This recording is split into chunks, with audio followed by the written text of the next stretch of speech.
అని సజ్జల భార్గవరెడ్డి గుండెల మీద చేసుకొని మరి చాలా యాక్టింగ్ చేసి మరి చెప్పాడు. అలాంటివాడు మరి ఈ రోజు ఏ సమాధానం చెప్తారు? అసలు నాకు అర్థం కానిది ఏంటంటే, ఒక అనితా మంగళ ఒక ఎక్స్ఎమ్మెల్యే మీద కేసు పెడితే ఆ షాపింగ్ మాల్ బయటకు వచ్చి మాట్లాడ్డా? పోలీస్ డిపార్ట్మెంట్ వాళ్ళు బయటకు వచ్చి ఒక మాట చెప్పరా? పోలీస్ డిపార్ట్మెంట్ వాళ్ళ మీద దగ్గర ఒక కేసు లేదు, సోషల్ మీడియా షాపింగ్ మాల్ వాళ్ళ దగ్గర కేసు లేదు. నేను అక్కడికి వెళ్ళేసరికి సుమారుగా మీలో సగం మంది, అంటే పత్రికా విలేకరుల సగం మంది ఇంకా అక్కడే ఉన్నారు.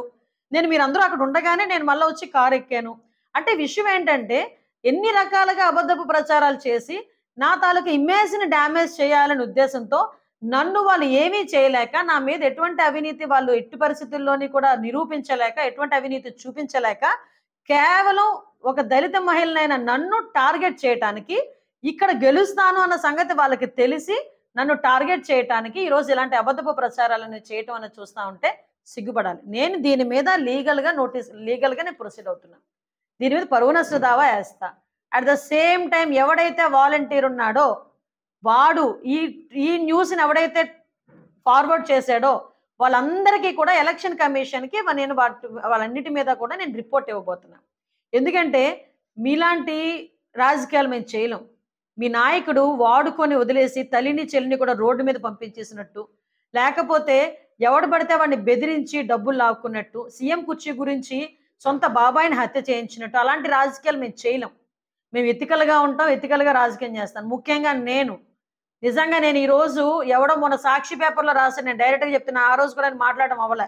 600 కోట్లు నేనట అవినీతి చేశానని చెప్పి రాశాడు సాక్షి పేపర్లో. ఏకంగా 600 కోట్లు వినడానికి సౌండింగ్ చాలా బాగుంది, కానీ 600 కోట్లు నేను అవినీతి చేశానని సాక్షి పేపర్ మెయిన్ పేపర్లో రాసుకోగలిగితే 4 సంవత్సరాల 9 నెలలు ఏం పీకో? నా మీద అవినీతి ఏదో చేశానని చెప్పి మాట్లాడినప్పుడు నువ్వు నా మీద ఎంక్వైరీ చేయొచ్చు కదా, నేను ఏ అవినీతి చేశానో చూపించవచ్చు కదా. ఈ 4 సంవత్సరాలు 9 నెలలు ఊరుకొని ఈరోజు ఎలక్షన్స్లో నేను ఇక్కడ పోటీ చేస్తున్నానని సంగతి తెలిసి, అన్ని సర్వేల్లోనూ నేను గెలుస్తానన్న సంగతి నీకు తెలుసుకొని ఈరోజు నా మీద బురద జల్లే ప్రయత్నం చేయడానికి ఈరోజు ఇలాంటి ప్రయత్నాలు చేస్తున్నావు. నేను దమ్ముగా నిల్చుంటాను. నేను అడ్రోడ్ సారిపల్లి పాలెం నా ఇల్లు, ఇక్కడే కూర్చుంటా. నువ్వు నా మీద ఏ అవినీతి ఆరోపణలు చేస్తున్నావు, ఏ అవినీతి నన్ను నిరూపించాలనుకున్నావు, నిరూపించి ట్రై చేయ ఒకసారి. నేను ధైర్యంగా ఈరోజు ప్రజల మధ్యలోకి వెళ్తున్నా. నేను నీ ఊరికి ఇది చేశాను, నీ గ్రామానికి ఇది చేశానని చెప్పి ధైర్యంగా నేను ముందుకు వెళ్తున్నా. నేను ఎక్కడికి పారిపోలేదే. నేను ఆ రోజు చంద్రబాబు నాయుడు గారి ఆదేశాల మేరకు కొవ్వూరు వెళ్ళి నేను పోటీ చేసి వచ్చిన మళ్ళా తిరుగుదబాలో నేను ఇక్కడే కూర్చున్నా. 3 సంవత్సరాల నుంచి ఇక్కడే రాజకీయం చేస్తున్నాను. నేను అఫీషియల్గా 3 సంవత్సరాల క్రితమే నేను ఇన్ఛార్జిగా తెచ్చుకొని రాజకీయం చేస్తున్నా. ఈరోజు నా మీద చేయడానికి, నా మీద ఆరోపణ చేయడానికి, నన్ను నిరూపించడానికి ఏమీ లేక చీరలు పట్టుకెళ్ళింది, లేకపోతే బెదిరించింది. ఏదైనా కొంచెం ఆలోచన చేసి చేయండి, ఎవడైనా నమ్మేటట్టు చేయండి. అంతే తప్పించి ఎవడు అంటే మనిషి నోటికి అన్నం తినేవాడు ఎవడు దీన్ని నమ్మడు.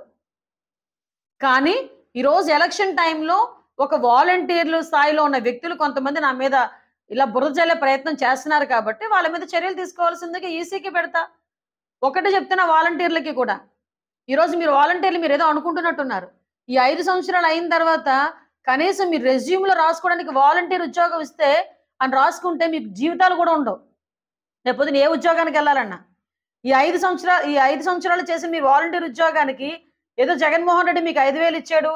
నిన్న మొన్న మీ అందరికీ తెలిసిందే, ఇక్కడ లోకల్ ఎమ్మెల్యే కూడా ప్రతి ఒక్క వాలంటీర్కి 5,000 పంచాడు.